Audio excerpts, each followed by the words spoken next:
Hey, Mama. I'm glad you're here. Let's get real. Raising a teen girl really isn't as easy as some may seem it could be, right? One minute you're laughing together over iced coffee, and the next she's rolling her eyes at you, retreating to her room, or even replying with a one word answer that somehow says everything and nothing at the same time. Are you understanding this? Are you getting me? And you're standing there thinking, wait, how did we get here? We used to be so close. And you're not imagining this, okay? Something has shifted. I'm going to put you at ease, Mama, and know that it's not you. Things have shifted in this phase. It's like you're speaking two totally different dialects in the same house. And today you're going to unpack why that happens. Why am I speaking two different languages? We don't understand each other. And how you can begin to reconnect by learning to speak her language in a way that actually really lands with her. If you've been feeling the gap growing wider or just want to better understand your daughter and raising her, you're in the right place. Today, we're going to be talking about 4 tips on how to communicate in the same language as your teen girl. But before we dive into those 4 tips, we need to talk about why. Here we go. If you are frustrated with how to get your teenage daughter to open up to you because all you want is to connect with her as you once did, you're in the right place. Hey, I'm Jeannie Baldomero, a former rebellious teen, now mom of 3 young adults, educator, and the mom mentor, equipping you to create open communication with your girl so she can come to you about anything, even if she's scared. So grab your oat milk latte, breathe, and let's do this together. You're listening to this because your heart is breaking from the changes that are happening in your girl that is affecting your connection with her. Your once cuddly, talkative little girl is now growing up, but with the cost of silence, emotional bouts, and you get the short end of the stick. You fear these disconnections and challenges you're facing right now is affecting your relationship with her. And what will the future hold between the two of you? How will you get through this season without losing the closeness you once had and so desperately want? Mama, I want you to know you are not alone. As lonely as it may feel and almost embarrassing to share with even your closest friends about this because you feel like you're failing at connecting with her, this is common. It's a season. However, I know that you don't want to sit idle during this time. So here it is. This is what I want to tell you, that you can do hard things. This is a season of hard, but you will get through it by equipping yourself with the right tools to turn this all around. I invite you to explore what could be possible for you. Head to talktoyourteengirl.com right now. I want you to join me and let's equip you together so that you can relate and reestablish your connection with your girl. That's talktoyourteengirl.com. So why? Why is there suddenly a communication breakdown between you, Mama, and your daughter during these teen years? What's changed and what's really going on? Well, first of all, you're not crazy and you're not alone. The shift in communication between moms and daughters during the teen years is very, very real, and you're probably feeling this right now. And here's the thing, it's not because your daughter doesn't love or need you anymore. It's because she's really changing, and she's changing fast. Teenage girls are trying to figure out who they are. They're in the thick of it. Emotionally, socially, mentally, and even hormonally, things are changing, and their brains are rewiring during this time. Their sense of identity is growing, and one of the biggest developmental tasks during this adolescent stage is really individualization or individuation. That's a fancy word of becoming your own person. And how do we become our own person? We have to naturally pull away. We have to kind of shut some of the noise out, including ours, Mama, I know, in order to figure out who we are in this world. And guess what? That process often starts again with pushing away, especially from the person who represents safety and structure the most, and that is you.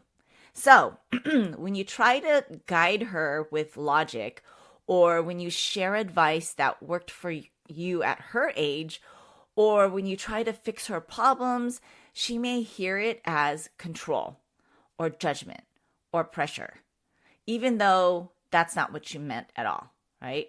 So to you, you're giving advice and you're trying to guide her. To her, she's feeling judged and trying to be controlled by you.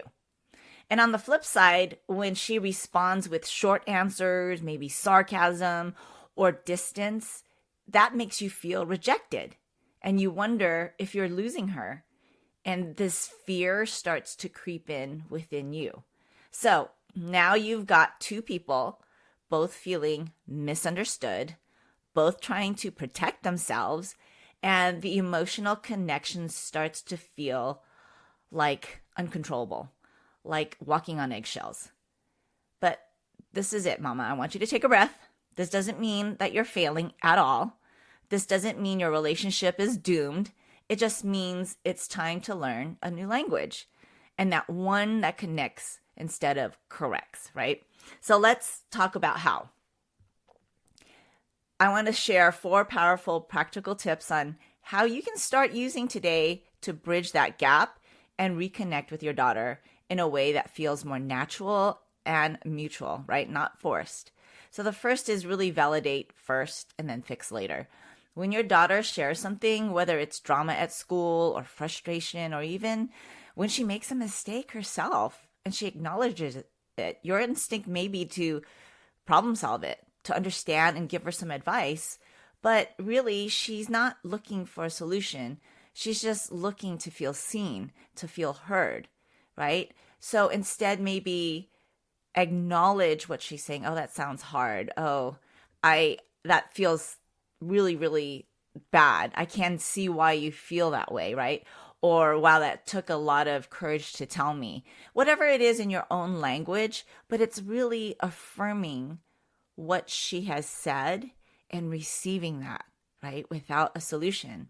This doesn't mean that you agree with what she's done or what she's saying. It just means you're giving her space to process her emotions without judgment. Think of it like having coffee with your girlfriend and you're just venting.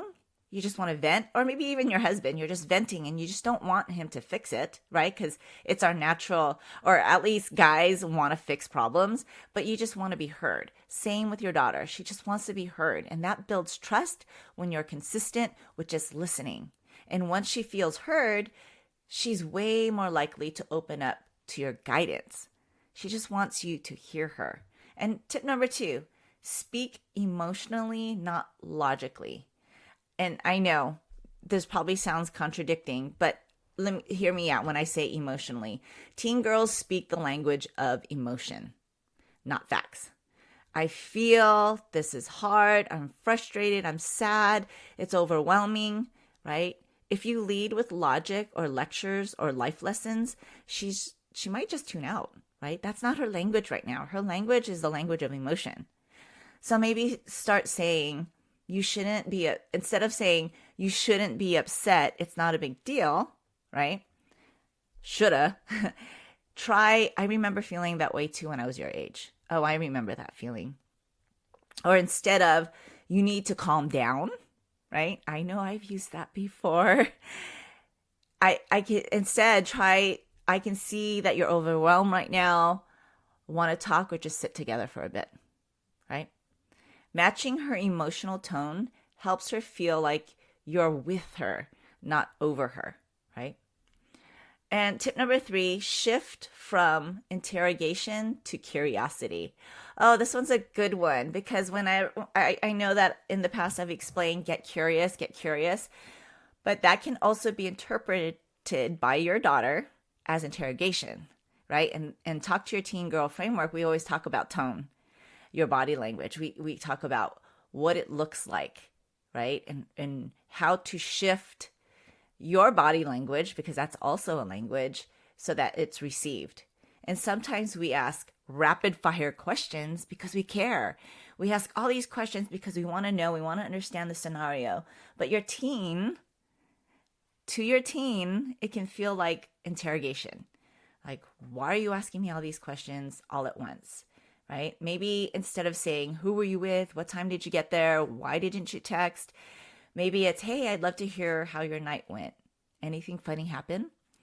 It shifts from your own worry and fear to really getting curious about her point of view, even in the midst of not knowing what happened, right? There's a different way to get the same type of information out without her feeling attacked. So be curious, not controlling. Create conversations, not interviews. When she feels like you're genuinely interested, not just trying to catch her doing something wrong, she'll slowly start to open up more. I get this a lot from moms that I work with is I ask her questions, but she doesn't want to answer. Maybe it's because these questions need to be worded a little bit differently. Maybe they need to be coming from more of a genuine spot, like truly understanding where they're coming from, right? And you might be saying, but I do want to know what's happening at school, but she doesn't want to answer. Maybe it's time to back it up a little and say, yes, I'd love to know what happened at school today. Anything funny happened there, right? It's not, how was school today? Did you turn your homework? Was there any drama? That's more interrogative instead of curious, right? Even if you were trying to be curious, it's interpreted differently and received differently by your daughter. Tip number 4, let silence be a safe space. I've learned this. Be okay with sitting in the moment. Be okay with sitting in the pause. Be okay with sitting in silence. Not every moment needs to be filled with questions or advice. Some of the most powerful communication happens in quiet presence. Maybe take a walk together or sit on her bed while she scrolls on her phone. And maybe you're reading a book next to her. Ride in the car with music on. These are low pressure moments that allow her to just be with you, right? We talk about being present. That doesn't necessarily mean being present and having to engage in conversation all the time. Sometimes communication is just being in proximity with each other to provide open space. And sometimes that means sitting in silence, right? Just being. And often that's when she'll suddenly start talking because you're leaving space for that. Teen girls often open up when it feels safe, right? Not structured. So create more openings instead of instructions. So this is what I mean by casual conversation, is being able to have that space, right? Being more open. If she knows that you are leaving open space without an agenda, she'll start to know there are open pockets for her to open up with you. Now, in my Talk to Your Teen Girl framework, you're thinking about, well, what about the times where I really need to talk to her about an issue and we need to address this? This is not the time to have the solution, right? This is about connecting and reconnecting with her so you can speak the language she's speaking right now. There are times, yes, we need to have that solution. And in Talk to Your Teen Girl framework, I walk you through when that time is and exactly what that should look like. And that's more of a structured conversation. But before we get to that structured conversation, we need to make sure that she feels safe and have those safe conversations where we don't respond automatically with a solution, right? We don't interrogate. We're more curious. And we have these conversations where we can sit in silence where she feels like it's time to open up to you, right? And that is how we shift from our language to her language so you guys are on the same page. I know this session could feel confusing and even painful, or at least session. Did I say session? Season. Sometimes this feels like a session, right? Season can be confusing and even painful, but you're not losing your daughter. I want you to know that you're not losing her. You're just speaking a different language.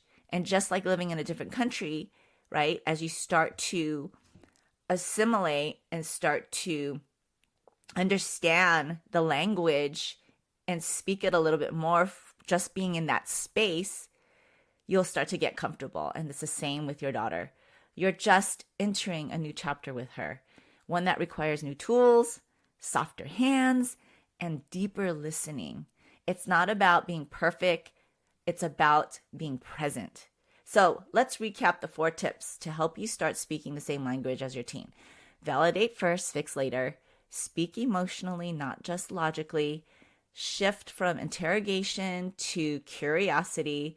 And let silence be a safe space for her. Just take one of these and try it this week. Which one is it going to be? Watch how even the smallest shift really can create a ripple of connection with your daughter. You've got this. She still needs you, just in a different way than she had before. Okay, Mama, remember, there's so much space for us to create that open communication and learn her language.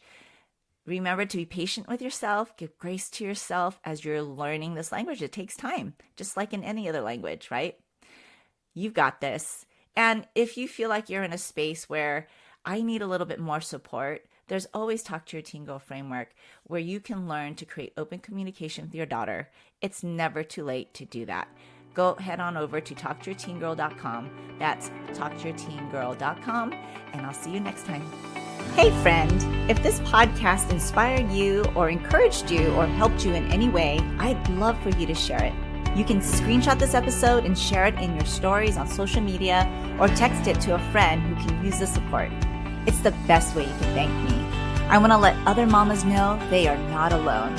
I'd love to stay connected with you. You can find me at raisingherconfidently.com. Until next time, live full of grace, Jeannie.